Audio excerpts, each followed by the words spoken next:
কত সুন্দর জাম গাছটা, কালকেই জাম গাছটা এনে গেলাম, তাই দেখো কত জাম ধরে পেকে গিয়েছে।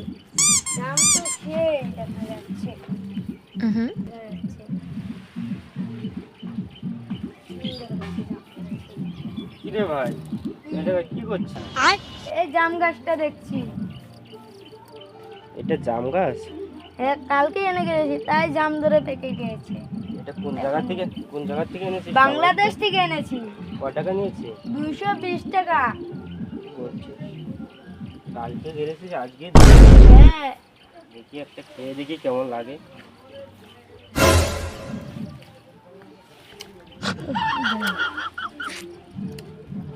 ওহ, জামটা তো ভালোই আছে রে। হ্যাঁ। আমাকে একটা এনে দিতে পারবি? হ্যাঁ, এনে দিতে পারবো। কবে এনে দিবি বল তো? তাও 1 সপ্তাহ পর। ঠিক আছে, আমি তোকে আজকে টাকা দিয়ে যাচ্ছি, আমাকে এনে দিবি। বাইগান। ঠিক আছে। তাহলে আমি যাই, হ্যাঁ? ঠিক আছে। এনে দিবি।